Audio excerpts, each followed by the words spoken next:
Hello, Brad Shelke here at Conversations with Mormons. This is part 4 of God's testimony as my secret weapon for witnessing to Mormons, as well as for thriving in life. Mormons talk much of Christ. They say He's the head of their church. They say there's no salvation outside of Him. And they say they seek to follow His example and love other people. What else could there be? In the last episode, we looked at how God's testimony reveals the huge surprise of Jesus Christ as all the moral goodness anyone needs. And here are the 2 insights I told you to anticipate. In September, USU ended its pandemic restrictions, and many students were back on campus. On the first Wednesday of classes, many students stopped at the free book table to talk. At least 3 women named Rachel stopped, and 2 gave me new insights into communicating more clearly how Jesus Christ is all the moral goodness anyone needs.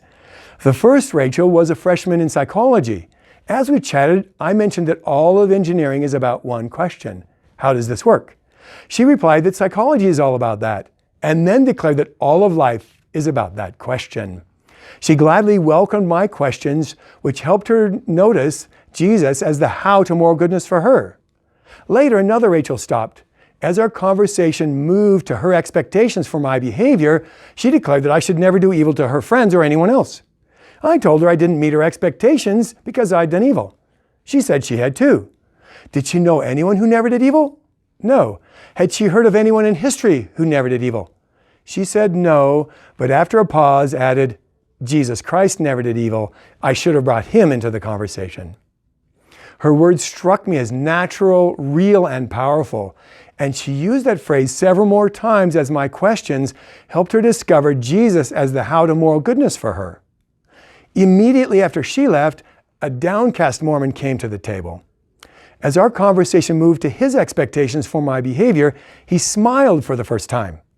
He did this when he declared Jesus only never did evil. Why did he smile? He said it was because he was seeking to center his life on Jesus. I suggested it was because he brought Jesus into the conversation. I used that new phrase several times each time he discovered Jesus as the how to moral goodness for him. By the end, he was beaming as he declared he should always bring Jesus into the conversation.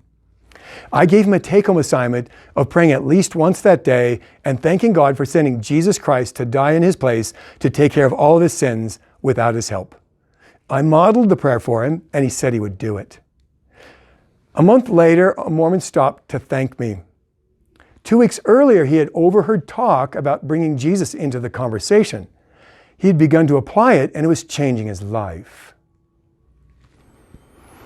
This new phrase is simplifying connections in my conversations, and Mormons smile in surprise as they say they should always bring Jesus into the conversation. Next week, we'll explore what it means to bring Jesus into the conversation. Until then, why not join me in doing 2 things? First, begin asking yourself what life means and how life works. Be simple at first. How does patience work? How does impatience work?